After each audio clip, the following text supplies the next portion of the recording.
The ice is melting. The seas are rising. Little by little, in most parts of the world, the ocean is overtaking the land. Most of us don't think much about sea level rise, but it's one of the biggest signs that humans are affecting the Earth's climate, and it's something worth watching. So the big question is, are we facing a doom and gloom scenario? I prefer not to think about climate change and global warming in terms of doom and gloom scenarios, so much as a change in our planet. Our planet's definitely changing, and we're definitely causing it. So we're going to have to learn to deal with some of these changes, but in addition, we're going to have to learn how to make a slightly smaller footprint on our planet.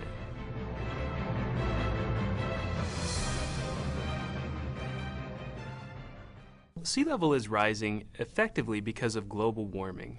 As the planet heats up, then two things happen to the ocean. One is that the temperature of the water increases, and as that happens, the water actually expands and takes up more room. The other thing that happens is that ice that was on land in the form of glaciers and ice sheets begins to melt, and as that runs off into the ocean, it increases the water in the ocean, and it actually raises sea level as well. It's important to understand how the world's ice sheets form, how they change over time, and how fast they are moving into the sea. That's where researchers like NASA's Laura Koenig come in. She recently spent 3 months in Greenland studying the composition of those ice sheets.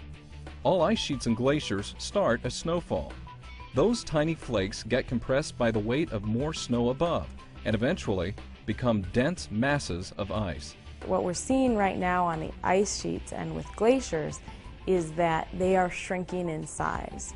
And as glaciers on land are shrinking overall, that contributes a little bit to sea level rise.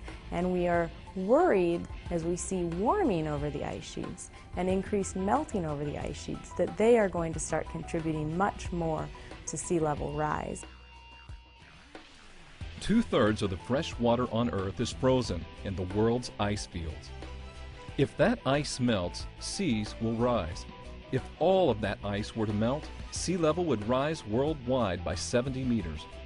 No one expects all of that ice to melt anytime soon, but even the meter of sea level rise that many scientists predict in the next century could have dramatic consequences. Even though the polar regions seem very far from a lot of people's day-to-day life, they are very important because they are the regions that cool our Earth, and as they change, they're going to cause larger changes throughout the rest of the globe. A lot of people live in coastal areas, coastal places that have beaches. As sea level rises, then beaches begin to erode, and we begin to lose wetlands. A lot of different ecologically sensitive regions lie along the coastline, and as sea level rises, these get flooded, the ecosystems are forced to change.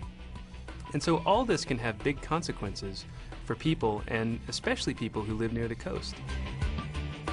As the great ice sheets in Antarctica and Greenland begin to melt and break up due to global warming, we really might experience very rapid sea level rise, 3 or 4 times as fast as the rate that we see today. So predicting this rate out into the future is very tricky because we really don't know when the ice sheets might break up and how fast they will when they do. So predicting future sea level rise is one of the great scientific problems of the future.